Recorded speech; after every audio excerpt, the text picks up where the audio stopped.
Let's take a live look now at Capitol Hill this morning, where Senate Republicans are leaving for the holiday without voting on a massive reconciliation package that President Trump has been pushing for, and after narrowly avoiding what could have been a huge rebuke of President Trump's war in Iran.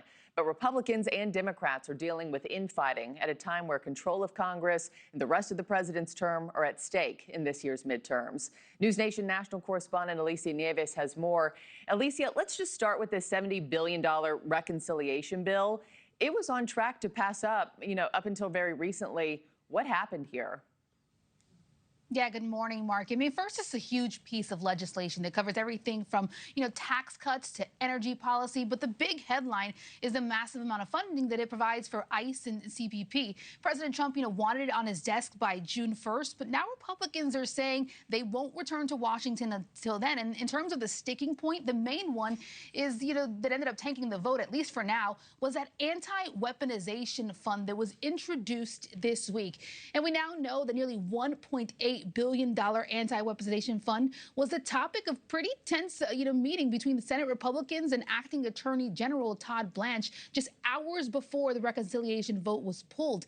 That newly proposed fund would create a pool of taxpayer money to pay out to those claims that they were unfairly targeted by the previous administration. Republican senators like Alabama's Kate Britt, Louisiana's Bill Cassidy are just some calling for guardrails on who can get that money, specifically wanting people who assaulted police officers on January 6th to be ineligible. And that wasn't the only setback, for the president heading into this holiday weekend. We know Republicans had to scramble to pull a vote that would have restricted President Trump's war powers in Iran after Democrats forced the measure to the floor. Democrats have pushed similar efforts 3 times since the war in Iran began. But this was the first time that they believed they had enough votes to actually get the measure passed. A similar war powers measure advanced in the Senate this week after Senator Bill Cassidy threw his support behind it. Here's the thing, Markie. If it had passed, the president can, also veto it. Neither the House nor Senate had those 2/3 majority vote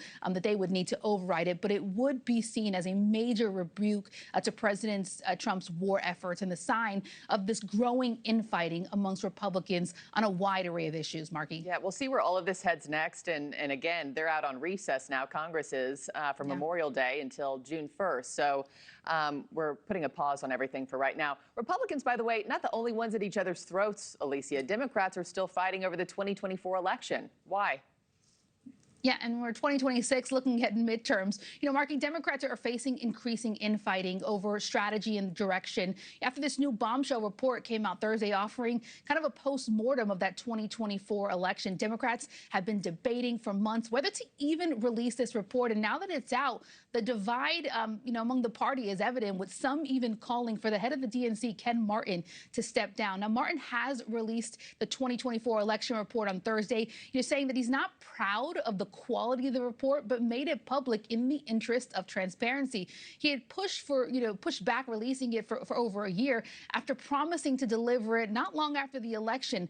The report says this, that Democrats didn't listen to all voters and were too focused on being anti-Republican instead of explaining their own platform. But it made no mention of President Biden's age, the choice to nominate Tim Walz for vice president, or the Israel-Gaza war. And the reality, Markie, is that that report was an indictment of the Democratic Party as a whole, going all the way back, to even President Obama's administration. It found that between 2009 and 2025, Republicans have gained 13 more seats in the Senate, 41 more seats in the House, 5 gubernatorial seats, and more than 800 state legislative seats. Markie? Everybody a buzz about that report this morning. We'll delve further into it in just a little bit. Alicia, thank you. Thank you for watching. Subscribe below and download our NewsNation app right now on your phone, and you will get fact-based, unbiased news for all Americans.